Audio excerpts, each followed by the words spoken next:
Ассалаумағалейкум достар, менің есімім Мерғали Дүйсен, бұл менің YouTube каналым. Осы әңгімені соңына дейін тыңдап, пікірлеріңізді жазып, лайктарыңызды басып, мені қолдай отырыңыздар. Мен қалай өгей ана атандым?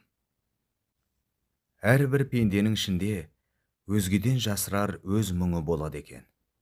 Ешкімге айта алмайсың, біреумен бөлісе алмайсың. Осы парақша арқылы ішімдегі тоң боп қатпаған, бірақ көңілімді қалдырған оқиғамды сіздермен бөлісіп, ақыл кеңестеріңізді білсем деп едім.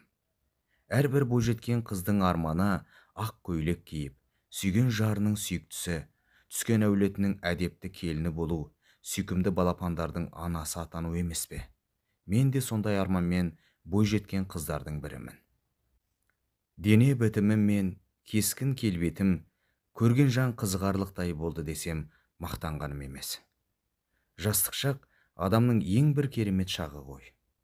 Өзіне тән жарасымды қателігі де, қызығы да қатар жүретін уақыт. Әрбір қыз баласы тұрмыс құрарда біреудің екінші әйелі болғысы келмейді. Бәрінің де алғашқы әрі жалғыз жар болғысы келетіні анық. Бірақ тағдырдың желі қалай, қай жерден соғарын сезбейді қалады екенсің. Мен де сол желдің қай жағымнан соғатынын сезбей қалған бейбақпын. Қалай дейсіз бе? Ендеше мұқият тыңдаңыздар. Сіздердің айтатын кеңестеріңізге мұқтажбын. Отбасымыз қарапайым. Әке-шешем еңбектен нанын тапқан орта тұрмыстағы жандар. Үйде 3 баламыз. Мен тұңғышымын. Менен кейін бір сіңілім мен кішкентай інім бар. Әрбір ата-ана үшін тұңғышының орны бөлек.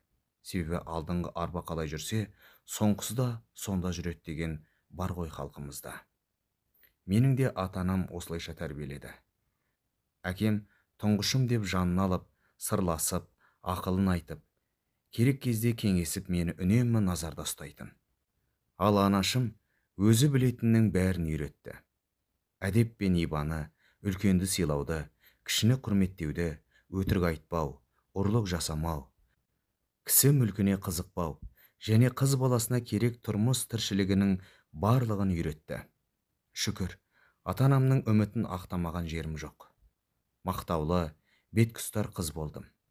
Сондықтан болар мектеп бітіре сала құда түсушілердің қатары көп болды.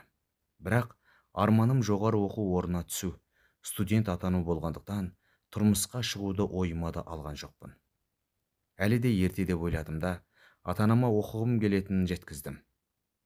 Ата-анам бұл ойыма қатты қуанды. Білімдінің қай кезде де күні жарық деп, әкем оқуыма бар жағдайды жасады. Көптен күткен сәтте келіп, емтихан тапсырдым. Жинаған балым ең жоғарғы ұпай болды. Еңбектенгенімнің нәтижесінде мен жоғары көрсеткішке ие болып, грант иегері атандым. Қуанышым қойныма сыймай, алақайлап үйге келгенімде ата-анам, бауырларым, туыс-туғандарым менен 2 есе қуанды. Өйткені біздің отбасында алғаш рет студент атанып, оқуға түскен ең бірінші мен болған едім. Сондықтан ата-анам үшін үлкен жетістік болды. Содан менің қызыққа толы студенттік жылдарым басталды. Бірақ мен көп уақытымды сауық сайранға емес, білім алуға, кітапханаларда өткіздім. Достарым қыдыруға, көңіл көтеруге шыққанда кітабымды құшақтап қалып қоятынмын. Егер жақсы оқса, жақсы маман болам. Жақсы маман болсам, өмір бойы тек жемісін жейтініме қатты сенетінмін. Көзді ашып жұмғанша 4 жыл уақыт өте шықты. Университетті өзім қалағандай жақсы жетістіктермен аяқтадым.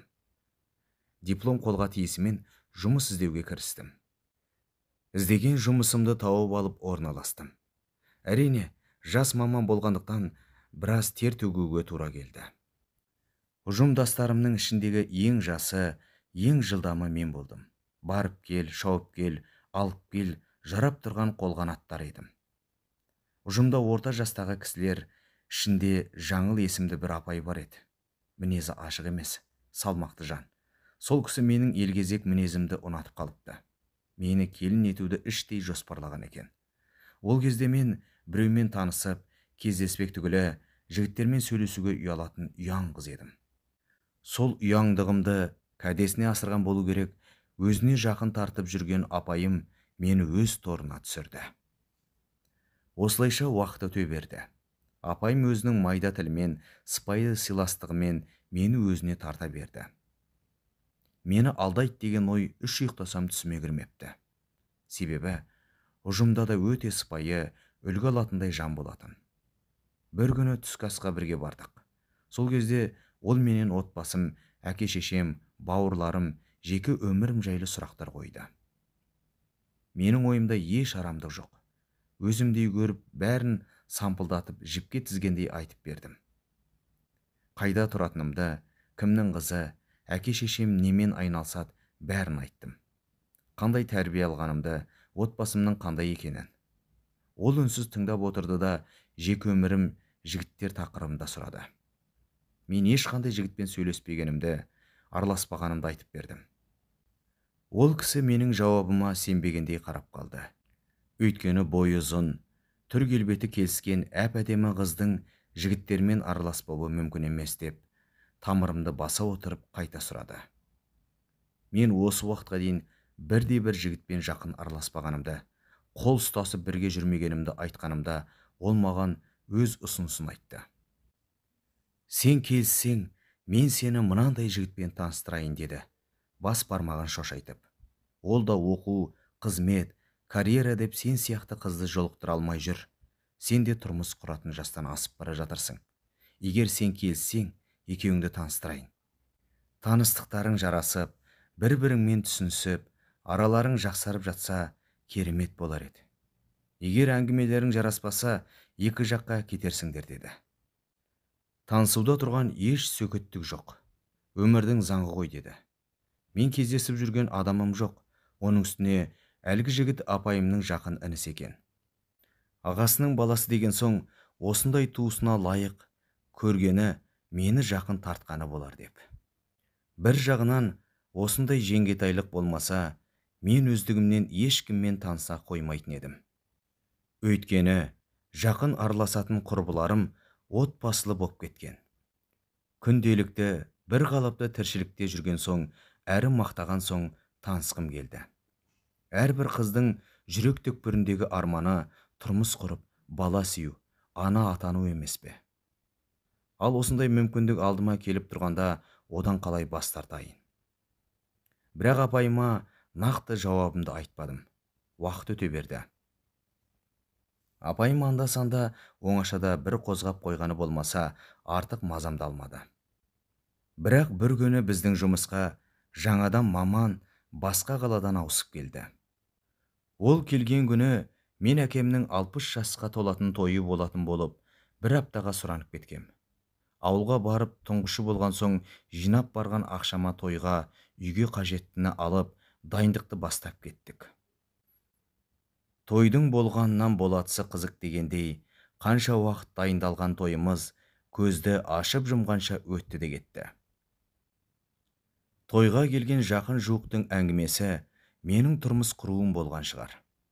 Бәрі қашан үйленесің, танысасың ба, жігітің бар ма деген сұрақтармен маза етті. Сонымен ауылда тойымды аман есен атқарып, әке-шешемнің ақ батасын, туыс-туғандарымның ризашылығын алып, мәз болып жұмысыма келдім. Күнделікті жұмысымды жасап жүрмін. Біздің бөлімде адамдар бір шама болған соң, келімді-кетімді кісілер көп. Жұмыс уақытым бітіп, шығам дегенше, күнделікті уақыттан кештеу шығып, үйіме қайтайын деп, аялдамаға келсем, біраз уақыт болып қалыпты. Маршрутым көрінер емес. Бір уақытта аялдаманың алдына жеңіл машина келіп тоқтады. Адамдар бірінен кейін бірі сөйлесіп мініп жатыр. Біреуі қайтадан қайтып, содан маған мінгендердің бірі қай жаққа қарай барасыз деді. Мен адресімді айтқан ем, сол бағытқа қарай барады екен. Отырып алдым. Бірге мінген адамдар өз адрестерінен түсіп қалып жатты. Бір қарасам, жалғыз өзім қалыппын. Содан терезеге қарап отырем, ауа райы керемет болып тұр я деді. Мен оқыс шыққан дауыстан селк еттім де, дедім. Біздің Алматының ауа райы ерке, қырсық, қыздың мінезіндей ғой. Түске дейін бұлай, түстен кейін бұлай өзгереді. Бірақ қалай өзгерсе де жаныңа сондай жағымды дейді. Мен бұл сөзге күліп жібердім. Таксист те күліп екеуміз танысып кеттік. Алматының тұрғылықты тұрғын екен. Астанада оқып, жұмыс жасап, жақында Алматыға жұмысқа ауысып келген екен. Оның әңгімесі аяқталмай, мен үй жағыма келіп қалдым. Ақшамды төлеп жатыр ем, әзілдеп орнына нөміріңізді берсеңіз деді. Мен қабағымды түйдім де ақшаны орындыққа қойып түсіп кеттім. Таксистке бұрқылдап, үйіме қалай жеткенімді білмей қалдым. Ертесіне аялдамадан түсіп, жұмысыма кіріп бара жатсам, артымнан кешегі нөмір сұраған таксист келе жатыр. Шошып кеттім де қайта қарадым. Ол маған мәз болып, қалайсыз қарындас, сіздің нөміріңізді алуға келе жатырмын демесі бар ма? Қабағымды түйдім де тез-тез ішке кіріп кеттім. Біреудің бетіне айтып тастау, ұрысу табиғатымда болмаған соң, онымен тәжікелесіп тұрмадым. Ішке кабинетіме кіріп жұмысыма кірісіп кеттім.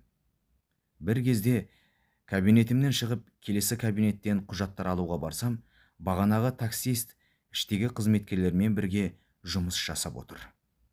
Түсінбей қалдым да қайта қарасам, сол жігіт.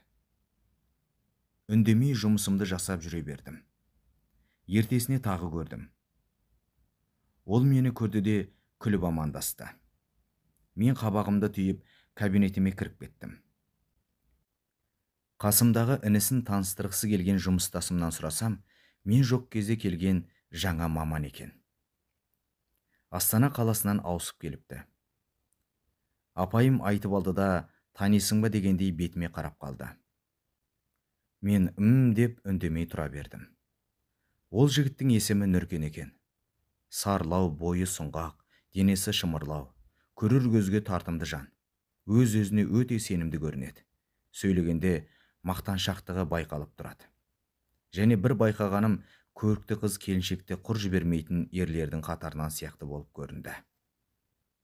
Мені көрген сайын сөзбен түйреп, әзілдеп өтетін. Бірақ мен суықтау қарап, артық жауап бермедім. Бір күні жұмдастар арасында отырыс болатын болып, барлығымыз кафеге жиналдық. Мен отырысқа көп бара бермейтінмін. Бірақ сол уақытта барғым келді.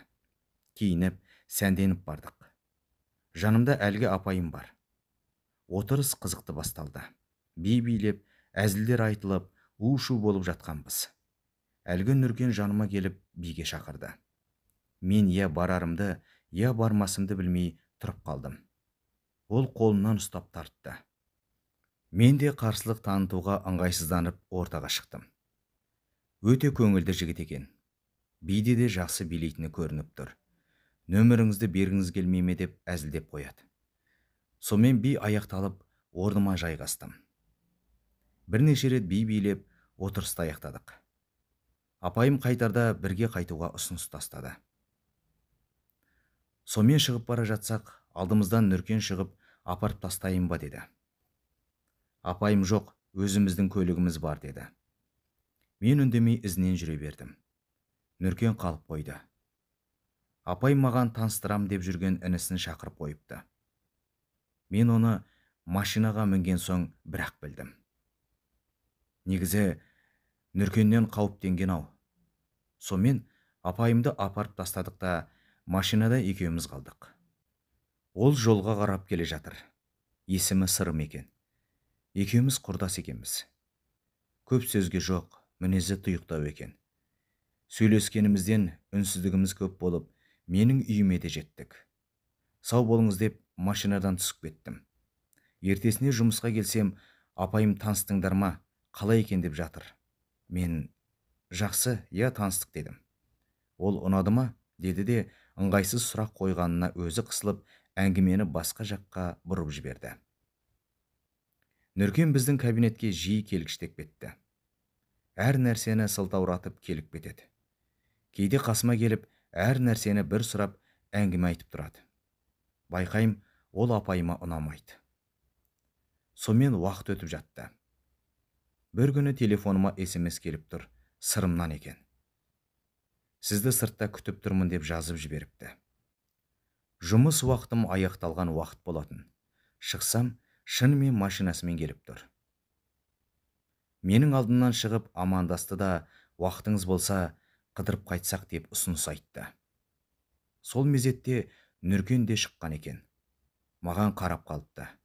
Мен оның маған қарағанын көріп, машинаға мініп кеттім. Сырым екеуміз тамақтануға бардық. Түнгі қаланы араладық. Сырым көп сөзге жоқ, өте мәдениетті, орнымен сөйлейтін жан екен.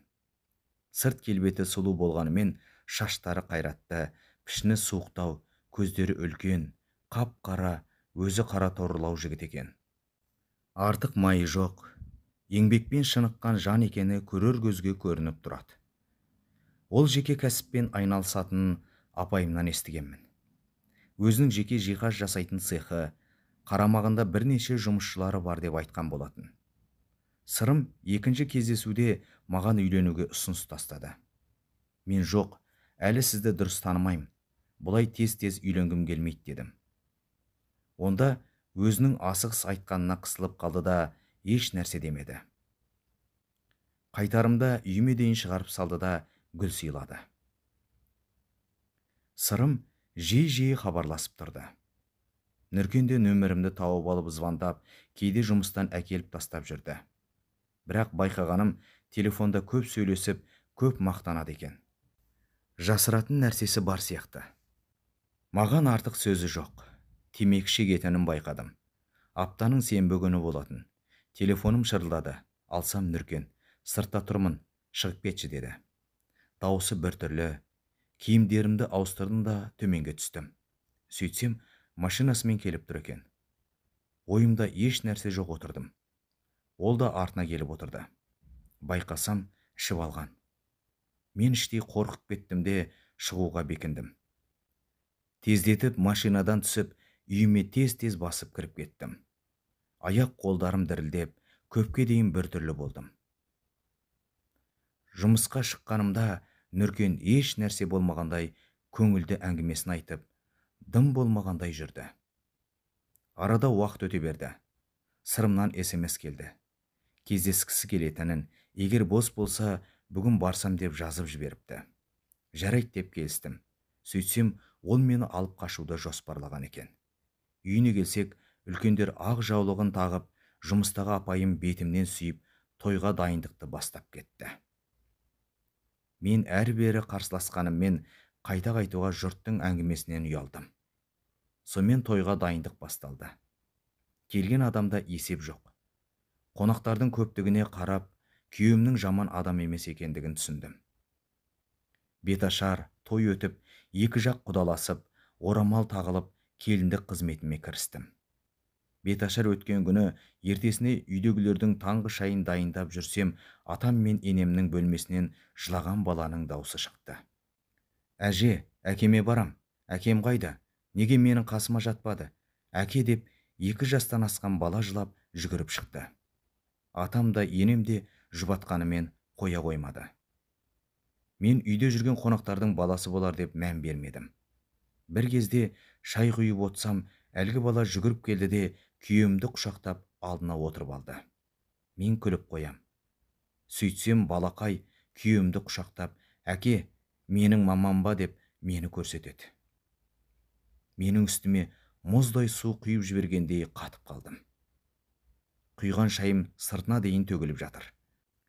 Қолдарым қарсып қалғандай, я айғайлай алмайым, я жылай алмайым, отырып қалдым. Жұмыста апай мені тұрғызып сүйемелдеп бөлмеме алып кетті. Артымнан атамның айғайлаған даусы шығып жатты. Келінге айтпағансың ба? Неге айтпадың? Неге жасырдың? Мен сендерге сендім ғой. Неге олай жасадың? Ана қызға обал болды ғой. Менде еш жоқ сендерге сенген. Мені бөлмеме кіргізіп, апайым кешірім сұрап, бір нәрселерді айтып жатты. Менің оған жауап беруге шамам да жоқ, бүктеліп отыра бердім. Апайыма я ұрсарымды, я айғайларымды білмей қатып қалдым. Ол да менің халімді көрді де кешірім сұрап бөлмеден шығып кетті. Бір уақытта бөлмеме енем кіріп келді де аяғымды құшақтап кешірім сұрай бастады.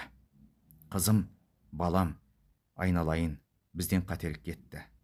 Біз сені бәрін білет деп ойладық. Біздікі асығыстық болды. Баланың жазығы жоқ. Келінім баланы да күйеуін де қажет етпей тастап кетті.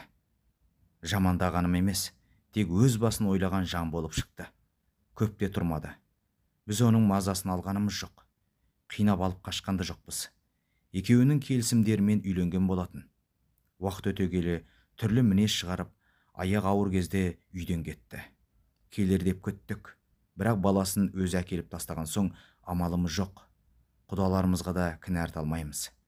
Егер немереме қарағың келмесе, бөлек тұрыңдар. Ақылың бар бала сияқтысың, бізді жазалай көрме деп жылаған енемді көріп, аяп кеттім де құшақтап бірге жыладым.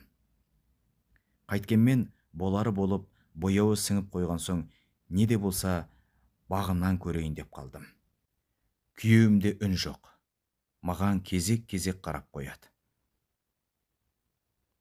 Менің түрімді көріп, еңсесі екі есе түсіп кеткендей. Апайым қайта-қайта кешірім сұрағанмен оған сөйлегім келмеді. Өзімді алдағандай сезіндім. Уақыт өте берді. Обалына не керек, ата-енем қыздарынан кем көрмеді. Күйеуімнің ұлы Айдынға да басында қаталдау қарағаныммен, оның үнемі мамалап сөйлегеніне де үйреніп, құшақтайтын болдым. Бұл күйеуіме де әсер етті ме, үнемі көмектесіп, жанымнан шықпай, бұрынғыдай емес, көңілді күйге енді. Ата-енемде көңілдері жайланып, бір қалыпта тіршілік кешіп жаттық. Бірақ бәрі дұрыс болғанымен, алданғанды ұмыту оңай емес екен. Есіңде үнемі тұрады. Неге олай жасаған, ең болмаса біреу айтса қайтеді екен. Мен екінші әйел болуға тиіс емес едім ғой. Неге бұлай болды деп жиі ойлайтынмын. Енем де көңілім түскен сәтте үндемей қабағымды бағатын. Сырым әке-шешеме де жақсы қарады. Үнемі жағдайларын сұрап, ол жаққа да жіберіп тұрды. Екі бауырымен жақсы қарым-қатынас құрып, үнемі жағдайларын біліп, үйге қонаққа шақыратын. Мен сонда да көңілімді қанша табуға тырысса да қырсығып қалып жүрдім. Бұрынғы жұмысыма қайта келдім. Жұмыс бір қалыпты. Менен кейін араға уақыт салып, Нүркен де отбасын құрыпты. Алған жардың аяғы ауыр екен. Ұжымдағы апайым айтты. Сырым менің көңілімді көтеру үшін бәрін жасады. Мен аяғыма жығылған сайын көкіректік пайда болды ма, есіре бердім. Арада 2 айдай уақыт өтті. Бір күні жұмыстан келсем, бөлмеден Сырымның даусы қатты шығып жатыр екен. Телефонда қатты ұрсып жатты. Ата-енем сыртта жүргенін үйге кіріп келе жатқанда көргенмін. Тыңдап тұруға ұялдым. Бірақ бұлай ашуланғаным бірінші көруім. Әйелдік қызығушылығым жеңіп, жай мысықша басып, бөлмеге жақындап тыңдаймын дегенде, Сырым есікті қатты ашып қалды. Жақындап қалған маған есіктің тиіп кетуіне сәл қалған болатын. Кейін шегініп үлгердім. Ол мені көріп тоқтап қалды да, телефонын құлағына басып, үйден шығып кетті. Мен не болғанын, кіммен ұрысқанын, кімге ұрысқанын түсінбей білгім келді. Бірақ күйеуімнің сыры белгілі. Оңайлықпен әңгіме айтпайды. Кешке бөлмеде күттім. Келді де теріс қарап жатып қалды. Бір мәселенің болғаны анық. Таңертеңгі шайда енеме кешегі болған жағдайды айтқан едім, енем терең күрсінді. Ол кісінің хабары бар екен. Сөйтсем, бұрынғы келіншегінің, яғни Айдынның мамасының ісі екен. Күйеуімнің бұрынғы әйелі үнемі ақша сұрайды екен. Егер ақша бермесе, Айдынды алып кетемін деп қорқытады екен. Шешесі ғой, оның да қасында жүрсін, болсын деп жіберсек, бала бір жақта, өзі басқа жақта қаңғып кетеді дейді. Алдында солай жіберген кезде бала үйінде жалғыз қалып жылаған, көршілері милиция шақырыпты. Сырым баласын бермей үнемі сұраған ақшасын тауып береді екен. Мұны естіп күйеуімді аяп кеттім. Енем айтқан кезде өзімнің істеп жүрген тірлігіме ұялдым. Ана әйелі анадай, мына әйелінің сыйқы мынадай. Өз-өзімнен ұялып, сол күні ұзақ ойландым да, жұмыстан ертерек келіп, үйдің тірлігін тез-тез бітіріп, кешкі асты дайындап, енеме ескерттім. Айдынды киіндіріп, сырым жұмыстан келгенде, Айдынды қыдыртып қайтсақ деп ұсыныс тастадым. Ол маған таң қалып қарап қалды да, киімін ауыстырып, сыртта күтемін деді. Дайындап қойған киімдерімді киіп, сәнденіп алдым да, Айдынды ертіп алып шығып кеттім. Сол күні үшеуміз армансыз қыдырдық. Кафеге барып тамақтандық, көшеде жүрдік. Айдынды ойнаттық, киноға бардық. Айдын мәз болып қалды. Әбден ойнап шаршаған ұлымыз көлікте ұйықтап қалды. Біз Айдын ұлыммен екеуміз артқы орындықта отырғанбыз. Көлік бағдаршамға тоқтаған сәтінде Айдынның бетінен сүйіп алдым. Бір кезде айнаға көзім түсіп кетті. Сырым бізге қарап отыр екен. Екеуміздің көздеріміз түйісіп қалды. Көп уақыт өтпей аяғымның ауырлағанын білдім. Бұл жаңалыққа қуанбаған жақынымыз қалмады. Енем жағдайымды жасап, өмірге қыз бала алып келдім. Айдында қарындасын келгендерден қызғанып, оның бұл қылығына біз мәз болып бақытты күндеріміз өтіп жатты. Кейін күйеуіме не себептен ұлын айтпағанын сұрағанымда, ол мен туралы білгеннен сыртымнан қарап жүрген екен. Нұркен екеумізді де көрген сәттері болыпты. Орталарына түскендей болмайын деп жүрген сәтінде таныстары арқылы Нұркеннің жеңілтектеу қыздарды жиі алмастыратынын естіп, оның үстіне мені апайы әбден мақтаған соң танысуға бел шеше кірісіпті. Бірінші кездесуде ұнатып қалған соң, егер бұрын үйленгенімді балам бар екенін айтсам, келіспей қояр деп қорыққаннан айтпаған екен. Кейін ойланып отырсам, ол да дұрыс болған шығар деп қоям. Сол сөйлескен сәтінде үйленгенін естісем, өмірім басқа арнаға бұрылуы да мүмкін екен ау. Сондықтан қыздар, алғашқы бағыңызды бағалай біліңіз. Жігіттің тұйықтығы мін емес екен. Түріне, сөзіне емес, жүрегіне, іс-әрекетіне үңіліңіз. Міне, менің өгей ана атану хикаям осылай.